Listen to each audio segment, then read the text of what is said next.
I just wanted to make a quick update on mounting the Simexperince Prov V2 steering wheel system to the Obutto Revolution. As you can see, I have mounted it and it's quite sturdy. The only thing is this unit is actually very powerful, so it'll actually shake the whole cockpit, right? It'll actually shake the whole seat, which is not a bad thing. It is in place pretty good. There is one thing though. If I point to the bottom, you can clearly see that I've only mounted 2 of the screws. Once the camera focuses, I've only mounted 2 of the screws onto the Obutto's plate for the steering wheel. Even though I've only done those 2, it's still pretty sturdy in that sense. The other thing is I wanted to try to drill holes for getting the other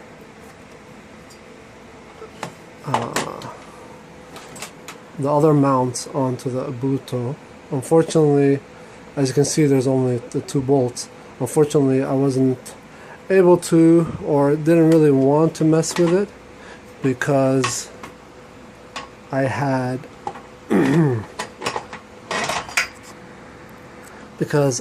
these 2 bars, metal bars or poles. They were kind of in the way. If I tried to drill a hole, it would have been annoying, and I just didn't want to deal with it, and I didn't really feel like it was necessary because the unit is actually in place pretty well. So turns out that it wasn't necessary. But once again, this machine does actually shake pretty strong, so you got to be careful. Make sure that on the Obutto itself, you tighten these bolts on really well as well. Make sure they're not moving. Yeah, so that's about it. Actually, there is one more other thing that I did that actually happened. If you look at this cable right here that I have in my hand, you'll see that I had to rewire everything.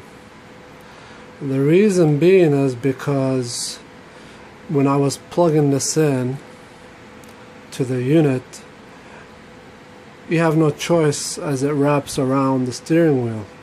So when you're making turns, as you'll see in a second once I plug it in, as you're turning, you'll see that the cord wraps around the shaft in between the steering wheel and the actual base itself. The problem is at times, as you can see now, it wraps pretty fine. There's a lot of space, but there are times where it actually gets stuck, and at one point it actually pulled on the cord itself and ripped it right out of the connector. So that's something to take into consideration, and that's why I ended up having to cut the wire, get a new cable, and reconnect all the wires, unfortunately. The other solution is to buy another cable altogether, or perhaps get a crimper, RJ12 crimper with connectors and RJ12 wires, and make your own cable. Now this, in my situation, what happened was the cable got caught into in between the steering wheel itself and the base where they connect, as you'll see here, and it got caught, it got jammed into it as I was driving, and at one point what happened was it would pull on it, and eventually it ended up ripping the cable out of the socket, and that's why I had to reconnect it itself. So just be cautious of that. I'm not sure. I contacted Simexperince but haven't had a response from them, which is kind of odd. I'm going to email them again and see what other solutions are there. So I just wanted to give you just a quick update on that. And as well, you would have to push your seat back further because the steering wheel kind of sticks out. I previously had Logic G25 and the steering wheel didn't go as far as this one, as far back, so you would have to kind of push your seat back a little.